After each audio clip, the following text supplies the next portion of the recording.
This is a download from BBC Learning English. To find out more, visit our website.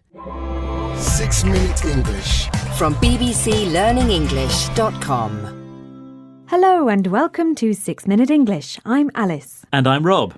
Hey, Alice, I read in the paper recently that the substance called fluoride might be bad for our health. But it's in nearly every brand of toothpaste, isn't it? You shouldn't believe everything you hear, Rob. Fluoride protects our teeth against decay. But there's a theory that drug companies are using fluoride to affect our brains and make us all dumb. Oh, that's ridiculous, Rob. Well, I'm not sure if I believe it or not, but it's worrying me. Do you also worry that the moon landings never really happened? It's funny you should mention that because, yes, I wonder about this too. Apparently, in the 1960s television footage of the moon landing, the American flag is fluttering and there's no air on the moon, so the US government must have faked it. To fake something means to make something that isn't true appear to be real. I didn't realise you were so gullible, Rob. And that means easily persuaded to believe something.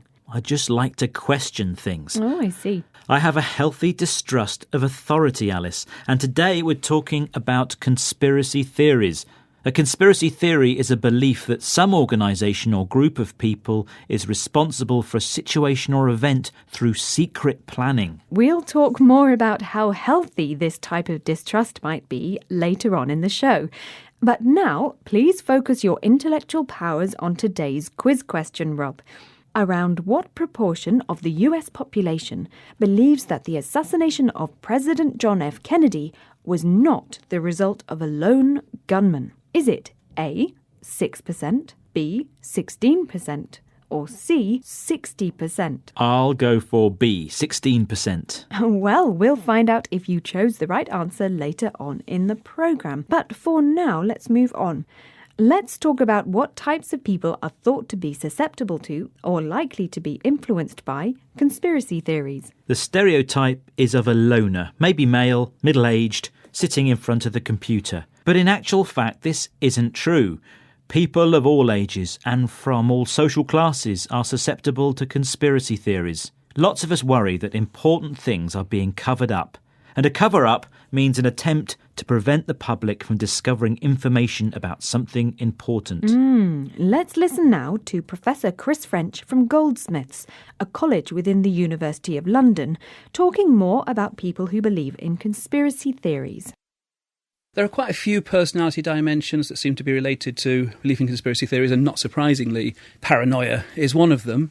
Also, openness to new ideas, people who are willing to entertain ideas that are kind of off the beaten track. People who believe in conspiracy theories tend to believe in the paranormal.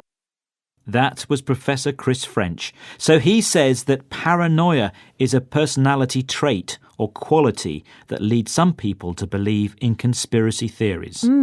Paranoia is a strong and unreasonable feeling that other people don't like you or want to harm you. And ideas that are off the beaten track are those which are unusual and aren't shared by many other people. Believing in the paranormal means believing in strange things that can't be explained by science. For example, ghosts. Ghosts, yes. Do you believe in them, Alice? No, Rob, I don't. How about you? Well, maybe. Moving on, most of the time believing in conspiracy theories is quite harmless and might even be good because we shouldn't just accept everything we're told. But there can also be serious consequences. Let's hear more from Professor French on this. Studies have shown that people are less likely to engage with the political process. People who accept medically based conspiracies are likely to avoid getting their kids vaccinated. And even terrorist acts. It's been shown that terrorist groups will actually use conspiracy theories as both a means to get new recruits and also to motivate people to carry out extreme terrorist acts. So the toothpaste thing I mentioned at the beginning of the show is a medically based conspiracy theory? Yes. But more serious examples are parents choosing not to vaccinate their children against diseases because of unsubstantiated ideas that they are harmful. Unsubstantiated means not supported by evidence. That's right. OK, now, remember the question I asked earlier, Rob? Around what proportion of the US population believes that the assassination of President John F. Kennedy wasn't the result of a lone gunman?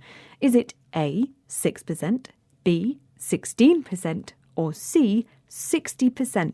Well, I said B, 16%. And you were wrong today, Rob, I'm afraid. The answer is actually C, 60%.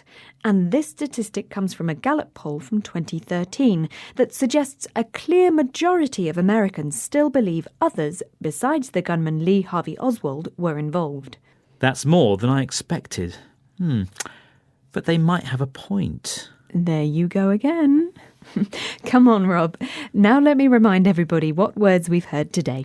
They are to fake something, gullible, conspiracy theory, susceptible, cover up, trait, paranoia, off the beaten track, paranormal, unsubstantiated. That's the end of today's 6-Minute English. Please join us again soon. Bye-bye. Bye. 6 Minute English. From the BBC.